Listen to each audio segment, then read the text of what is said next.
I really did not like this movie. This movie was so... Today, we're going to be talking about the Miraculous movie. Now, you may have clicked on this video with either anger or happiness, who knows, but one thing I'll tell you is thumbnails could be misleading. Like, I might have just clickbaited you. You won't know until the end of the video if you actually stick around.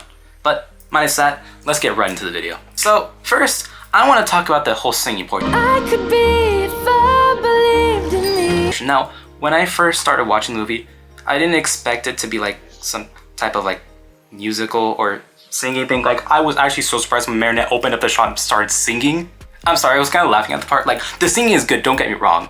And on top of that, the voice switch between the actors, like the one actually singing and Marinette's like original voice actor, it was kind of funny to me, but at the same time I get why the actor doesn't want to sing, because I wouldn't want to sing either, because actually you guys should hear me sing one day. No thank you. No, I won't do that to you. No, I wouldn't do that to you. But overall, I really like the singing. I mean, the lyrics were pretty nice. It had some good moments. It kind of got annoying at some times, but you know what? What can you expect? You know, you just kind of go in. Like, again, the singing wasn't bad. I really liked the vocals. I really liked the lyrics, the music, the acapella, whatever. It was really good. But wow, they sure like to sing, and sometimes at the worst moments.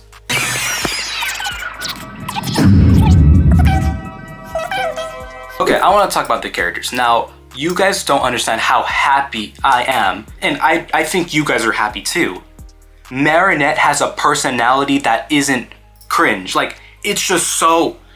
No, I mean, she's more realistic now with like the whole shy thing. Like, she didn't want to talk to people at first, and then you can see her kind of breaking out of her shell, which I really liked.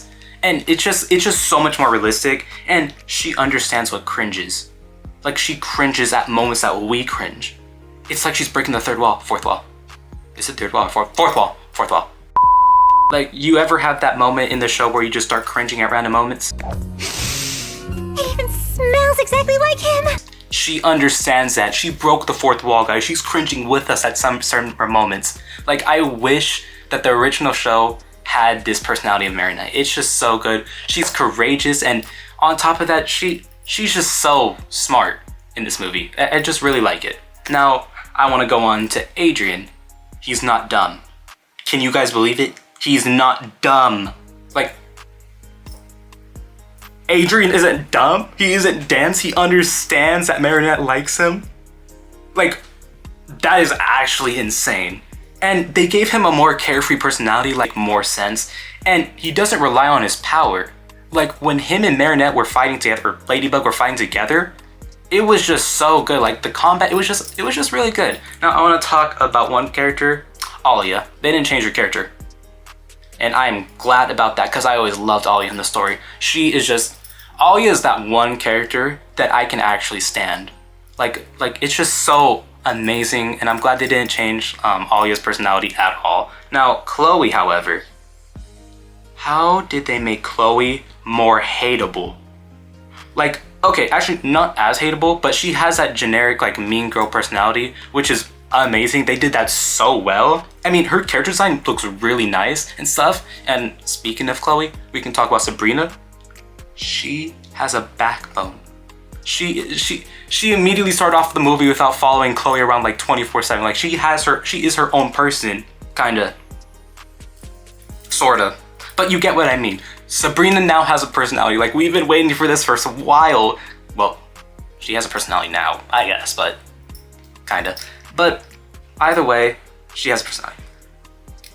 Now, I want to talk about Gabriel. Gabriel had a big character change. Now, you may be asking, what kind of character change? He's doing the same thing that he did in the movie. He's smart. He's smart. He's smart. He's smart now. He akumatized himself as Hawkmoth, because he knew he wouldn't get the Miraculous any other way, so he akumatized himself. And he could have got the Miraculous. Like, he would have gotten that if Cat Noir wasn't his son and didn't fall back. And I love how it shows that he still cares for his son, and like, he was always checking in on his son. Well, towards the end, like, you can see he's been more of a realistic dad than what we saw in the show, which is such a good change of pace once again. Like, this writing was so good. And, well, not that we're seeing more of Gabriel in the show anymore, but next I want to talk about the Kwamis. Now, the Kwamis act like they've been there for years. You discovered electricity? Girls can wear pants. Which is finally what I've been waiting for, because when we first meet Plag and Tiki, they're more of like they've been here for like 300 years rather than like millions of years and stuff. So it's like such a good writing to make the fact that they're like actually old, like they've been here since ancient times and stuff, instead of making them seem like so nice and stuff. Like, Tiki got right into it, like she did in the show, but in the movie she like seemed more direct. Like, she told Marinette what she needed to do, and it was just so well done. Time to spare. Let's do this quick, shall we? My name is Tiki, the Kwami of creation. It's nice to meet you, Marinette. Yes, I know your name. I'm Kwami. Okay, we got characters out of the way and we got the music out of the way. Let's talk about the storyline. Now, the storyline, it was really good. I was actually so surprised. Well, I shouldn't be surprised. I mean, the movie already had like some promising trailers, and then the animation just looks so nice, because well done to the animators. Let's give a round of applause, guys. Okay, now let's talk. So I want to talk about the villains first off. The villains that we saw at the beginning, like the two of them, the mime and the magician, not the gargoyle that got ran over by a train. We need some milk! Anyways, those two villains really showed like exactly how far Miraculous could go. Like, those villains were actually like threatening everyone. Like, realistically, like people could have passed away from that. Like, the villains were so well done, and their designs, especially the magicians, so good, so good. They just truly showed like how evil they were and stuff, and like what the butterfly Miraculous could do. Like, it's just so nice to see something like that isn't like basic or anything. It just shows like exactly what they could have done in the show, and it was just overall just so amazing. But again, let me know what you guys think about the villains. But there is some parts that I'm sad on about the movie, is the fact they didn't show like the rest of the characters. And by the rest of the characters, I mean Luca.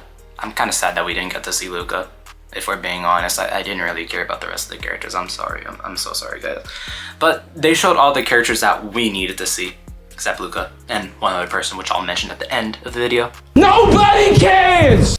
Okay, sorry, that's a movie. So I love how it took both Ladybug and Cat Noir to stand up to Hawkmoth, which they didn't do in the show, which is beyond me. But the fact that they both stood together to try to defeat Hawkmoth, that's what like the show should have done. Like, it's supposed to be heart and brain versus whatever evils lies ahead. Like, it really shows like the two dynamics of the Ladybug and Cat Noir Miraculous, and it's just such a good dynamic, and I wish they could have expanded it more in the show, but they did in the movie, and it hit all the right points, and we love them for that. We love them for that. Let's give another round of applause for the writers. With every good movie comes criticism. Now, I have a huge piece of criticism, which would have made the movie 10 times better. And if you see in any of my past videos, which you should, you know what I'm about to say. They didn't have Lila, guys.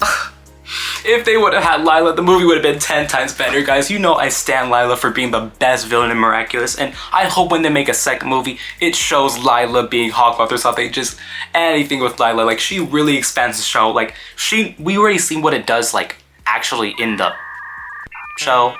But, like, if we see her in the movie... Okay, hear me out. Ladybug plus Cat Noir equals Hawkmoth gets defeated. But when you add Lila, you get impossibility theorems and exponents and dimensions and Navier strokes. But you get the point. Time for the biggest drum roll. I rate the movie an 8.5 out of 10. But of course, my opinion doesn't matter. Your opinion matters. So why don't you like scroll down in those comments, type what you think, and since you're down there, I mean, there's a subscribe button. It's so crazy. Let me tell you guys exactly what it does. So basically, if you subscribe, like, you support me and you help me make more videos. And when you subscribe, you get notified when I make videos, so you can watch my awesome, amazing videos. But sorry, got a little carried away. But thanks for watching, of course, and make sure to check out my other videos. See you guys in the next one.